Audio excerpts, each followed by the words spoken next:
just look at this.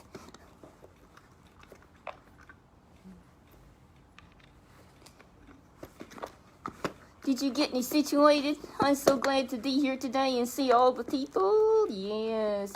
Oh, I tell you something. I got a good story today. I know you've got a good story today, but I've noticed you've got your little hat on there today. You know why I did that? Well, I was wondering. That's why I was asking. You're in the house and all. Well, I tell you what, I'd heard it's cold out there, and I'm just getting ready in case you take me out. Well, I don't have any plans of taking you out today. Oh, then I'm ready if you do. Don't I look pretty cute? Oh, I guess you look pretty cute. What do you mean pretty cute? Well, Chesley, you do. You look great. I think you're just a fine guy. You look really good. So let's just say hello to everybody. I just ended. Hello, everybody. And are you going to let me sing? Well, of course I'm going to let you sing, Chesley. We always sing, don't we? And I did my song wrong last week. You did your song wrong last week. It was just one word was wrong, and it really wasn't that bad. Well, I'm going to do it right. This gospel train is chugging up the track, it's chugging up the track. And I said heading up the track. Well, I know you said heading up the track, but chugging is actually the right word. So I'm going to do it right. This gospel train is chugging up the track, it's chugging up the track. This gospel train is chugging up the track, chugging to the glory land. All right. This gospel train is chugging to the glory land. And get on board this gospel train. Get on board this gospel train. Get on board this gospel train. Yes, you can. Yes, you can. Gonna see Jesus. Yes, you can.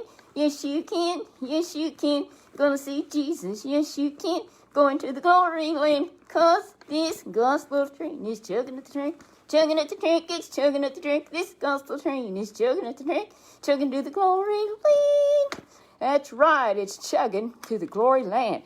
Okay, Chesley, last week we talked about being obedient. And I think that's good because, something, it's the right thing to do. It's the right thing to do. And who was our main example? He is the true example we can follow. And it was Jesus. And he obeyed his parents. He obeyed his parents. What he didn't want to. Even when he didn't want to, because it was the right thing to do. Chesley, I had found out one question that I can ask that just, pretty well solves a lot of problems. The question answers some questions for me. I don't get it. Who are you talking about? Well, just like one time there was this young lady that I worked with, and she was smoking, and now, and this is not good for you. Well, I know it was unhealthy, and I was concerned for her. And so I asked her one day about it, and I was really didn't want her to have that habit, and to the point, and it's actually addictive, and I didn't want her to get sick. And so what did she ask her? I said, what are the benefits of smoking? She stopped. Did she have an answer? And she did have an answer. She said, there are none. I have found out many times that's a good question to ask about just about anything that comes up. What are the benefits?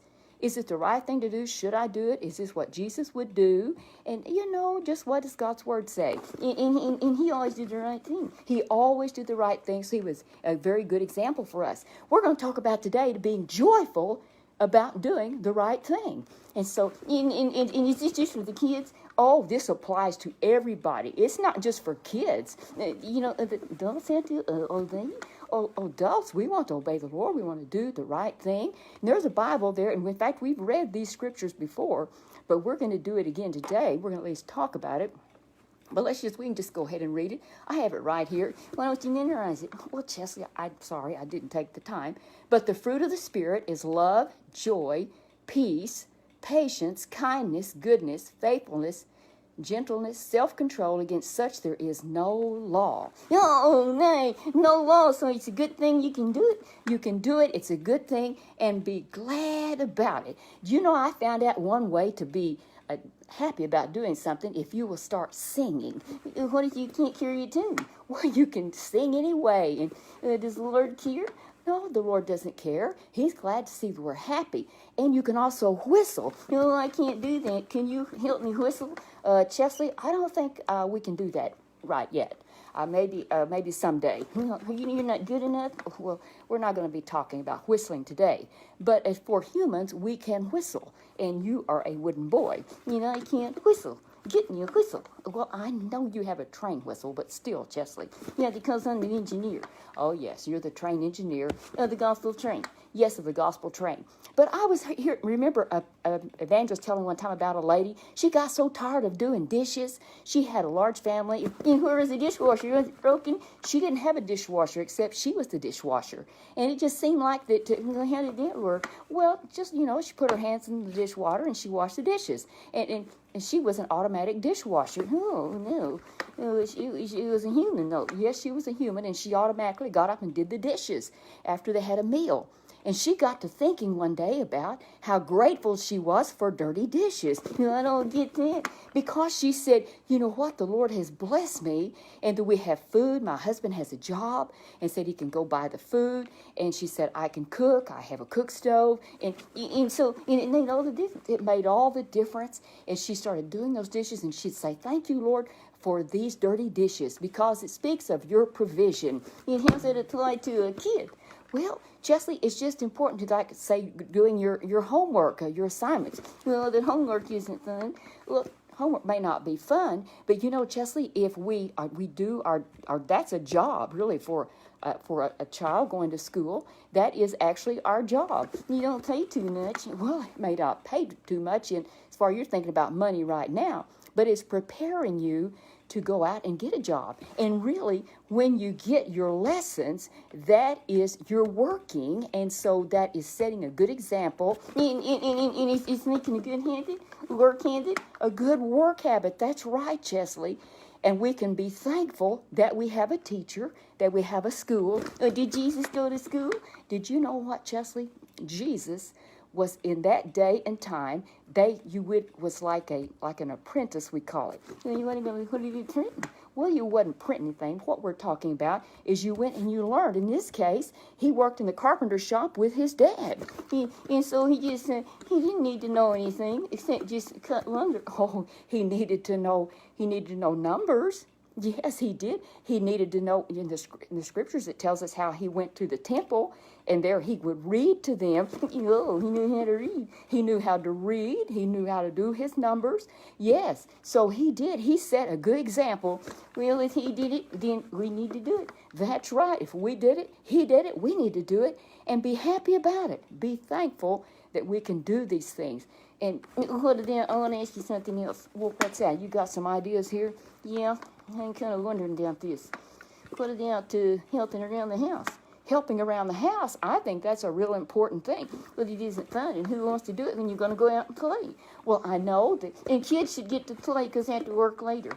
Chesley, I know kids have to work later in life, but if you don't learn to work, then you won't know how to work and even to work. We have to learn at home. And what's the good thing about it? Well, you're learning, and it helps the family out. It's the right thing to do. Are they going to tell you? Well, it's a good thing that you're there and you're getting to help as part of the deal. It is that we all work together. It's not always having your hand out. What if the mothers and the dads charge their children for all that they did? You mean like sitting up with them when they're sick? Yeah, like sitting up with them when they're sick. And what about taking them to school and all the various things they do and to their games? Yeah, to their games. What if they charge them? Well, they can't. They ain't got no money. Okay, Chesley, we all work together, and that makes the family work. Let me tell you something about a family that I read about on Facebook. You can go to the Facebook site called Pray for Chris. And there was a young father. He had he had a girl and two boys, and his wife. And he was injured in a car accident one day through no fault of his own. Well, this man was paralyzed, and now, fortunately, he can move his arms some, but he can't get up and walk, and he can't do the things he did. He can't lift his children. But I read something really sweet. What is that? That's not very happy. It wasn't a very happy thing, but they were Christians. They loved the Lord. And so they looked to the Lord. But what I want to talk to you about was the boys. Now, the little girl may be too young to really push a wheelchair and all. But before the dad was able to really wheel that wheelchair, really use it, it was his sons. And one little boy especially said, Daddy, don't worry. Said, I'll always be here to push your wheelchair. He sounded like he was glad to do it. Oh, he didn't say, I don't want to push it, let my brother. He said, I'll always be here to push your wheelchair. That attitude. Oh, I think that is so good. It's a good example. Oh, no. And so kids have no excuses. And you know something else we can say? What would Jesus do? What would Jesus do? In what's the benefits? What are the benefits? And we can ask, what if I was the one sitting in that wheelchair? Oh, yeah. It makes a difference. We help, and we do it with joy and gladness. And we sing, and we whistle. Sing and whistle, or smile. I had a lady come in on the job I was on, and she whistled all the time as she was cleaning up. Oh, she was just so happy. My, what a wonderful atmosphere. Oh, atmosphere, what's that? Smell good? Well, atmosphere, it just gives it's just like a feel-good thing. It's just, oh, my. And what about if somebody's griping? You know, it's atmosphere, it's not a good one. That's not a good one. It's just awful. So, Chesley, it's so important that we have a joyful attitude when we are able to do things. And then, you know, Chesley, what about pets? You know, what are they? They have to obey? Oh, well, we do want pets to obey, but I'm thinking in particular, sometimes around Christmas time, especially we think about kids, oh, they want a new puppy. They want a puppy, and they want a new puppy, and the parents say, well, who's going to take care of this puppy? Who's going to feed this puppy? Who is going to water this puppy and all? Oh, yes, I will. I'll do it. Or they say, he will, she will. Oh, that's possible, but sometimes it's, oh, we'll be glad to do it. But after they get the puppy and they have it a while, they don't want to feed the puppy or water the puppy because it's just interferes with going out and playing. They got things they want to do, time to do that. The parents can do it.